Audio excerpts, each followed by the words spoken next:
Now we're digging for new information on the tragic deaths of 4 children overnight. Oh, it just breaks my heart.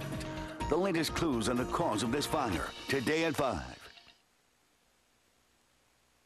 They're the things that make you go, ew. Have you ever had an ingrown hair down there? Oh! acne in the ear, bad feet, nose hair, chewing tobacco. You actually swallow it? Disgusting problems, discreet solutions. Find out the biggest mistake your men are making with their butts. Things that make you go, ew. Today on The Doctors, where MD meets TV.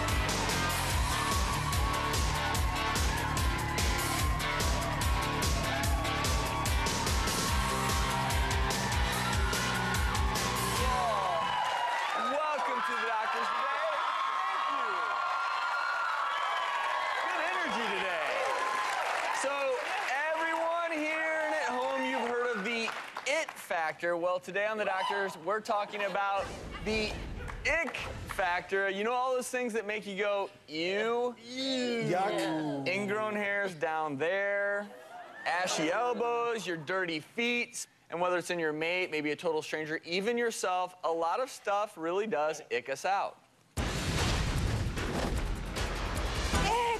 Ick. You know what grosses me out? Bathtubs. They're vile. The bacteria, you slip around on your bare bottom. Gross. Coughing in your face. They just let one rip. Germs flying at your face. Ugh. Projectile vomit. Disgusting. When people go and pick their nose, ugh. Ick. Well, we're going to talk about all the things that make you go ew and ick in just a minute. But first, can body quirks actually predict your health? Scientists are discovering more and more physical quirks may actually be early signs of disease. Take a look at your hands. Are your index fingers shorter than your ring fingers? If so, experts say women may be twice as prone to osteoarthritis. Multiple studies show that wrinkles on one or both earlobes may predict future cardiovascular problems. These factors don't necessarily prove cause and effect, but they can point you in the right direction. Like your sense of smell or lack thereof. They are 5 times more likely to develop Parkinson's disease. A D cup or bigger may spell diabetes. But for all of us, the key to longer life, quit smoking, cut back on alcohol, and get plenty of veggies. Wow.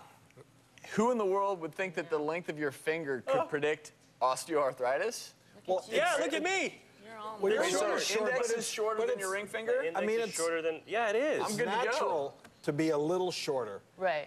I think what they're talking about is more like, if it's significantly shorter. That you're okay. Well, I don't know. My knees are starting to hurt right now.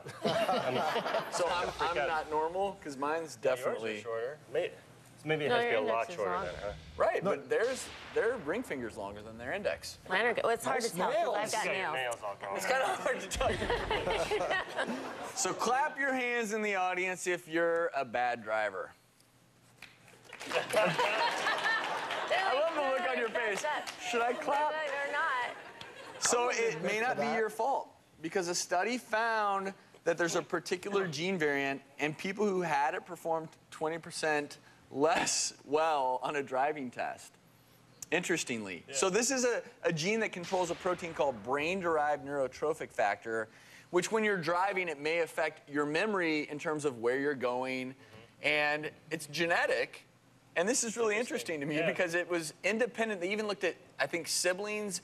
Right. So it was interesting. But you know what? You can overcome your genes. I mean, so just because something says that you're going to be, have a predisposing factor for cardiovascular disease or osteoarthritis. Here's what's really interesting, and we'll talk about this more some other time, but they are finding that you can actually change which of your genes are expressed. So you can't change that genetic makeup that you're born with. But we do have the ability to turn some genes on and others off by our habits.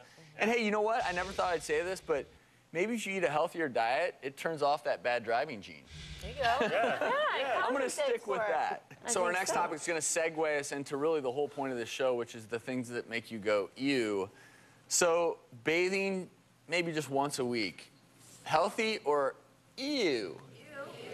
Well, it can. It's both. It's both, actually. It's both. But it's healthy. Yeah. I think in general we overbathe Yeah. in the United States. I agree. And we talk about that. I talk about skincare all the time, and I make the point that you can wash your face too much. It's actually bad for you, especially if you have acne-prone skin. I see that a lot in newborns and younger babies. You know, parents that come They in always smell good. Yeah, but they're coming in because their skin is dry, and I say, well, how often are you giving them a bath? Oh, every day. Oh no. You know, maybe once or twice a week at the most for babies. Now, obviously, if you're exercising or something like that, then Take you a may shower. need to, you know, shower more. But if you're just doing stuff around, then you don't necessarily need to shower. To avoid some of the realities of using too much soap, because it is drying to your skin. If you do work out and you're a little bit sweaty, if you focus on, you know, using soap under your armpits, maybe in the groin, on your feet, Your smelly bits. your smelly bits, water in the other areas isn't going to dry out your skin as much. And they found that people that shower every day actually they're more prone to illness. Right. You know, and there was a study in that article that showed that if you only shower, people that shower just once a week actually have less viral infections, less skin infections. If you don't shower for a very long time and you smell ew and you get in a public place, it's kind of icky. It's, yeah. Well, so, you know, thinking It's about this overwhelming. topic, I asked the colleagues, the boys at the office this week, Dr. Chopra and the USC plastic surgery resident, Dr. Carey, what they thought, and here's what they said. Listen, not many things truly gross us out, but we did come up with a couple things that do skeeve us out. Tummy toe jam. It's stuff in your belly button that comes out when we're trying to do a tummy tuck. If you're coming in for liposuction or a tummy tuck, clean out your belly button, please. Please. And Dr. Carey, what did you come up with? Well, clearly it's nipple hair. If you're coming in for breast surgery. Remove the hair, please.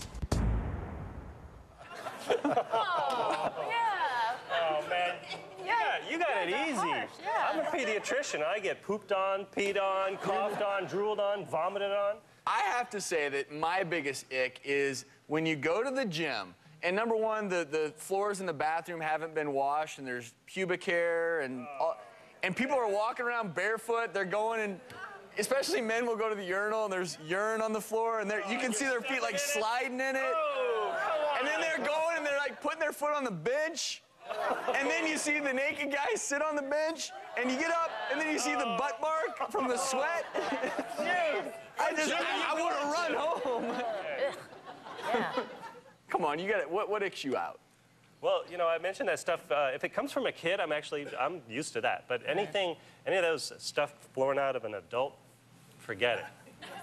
Forget it. That's why I went into pediatrics. In medical school, when I had to work, do my rotations at the VA hospital. How about a little afterbirth? Holy cow. Does that ick you out? That's beautiful. Yeah, I'm fine with that. It's a beautiful thing. I have to say it icks me out just a little bit. Well, we're used to it. That's the thing. Well, I mean, I have to acknowledge that after you give birth to a baby. The placenta's beautiful. That's what keeps the mom the placenta. and the baby. It's not the placenta. It's all the fluids that are with it. I mean, it's a little bit icky. It's beautiful, the process. Maybe that's why I'm in that field. I don't know. Yeah, Everybody has their niche, right? I delivered my first baby, and I thought to myself, this is absolutely wonderful. I delivered my second baby. I was like, this is absolutely wonderful. By the third baby, I was like, I could never do this for a living. Even though my last name is Stork. Yeah. If I'm delivering a baby, it's going to be by mistake in the ER. I like to walk around covered in it. It's great. No, seriously. Okay, now that would ick me out. You know, and when you're training at residency and you go around and you've got stuff on you, it's like, yeah. Well, we're going to cover more of the things that make you go ick in a minute, because coming up, a woman who hates her husband's nicotine habit. But I'm not talking about smoking. I'm talking about the spitting kind. You don't want to miss it. Stay with us.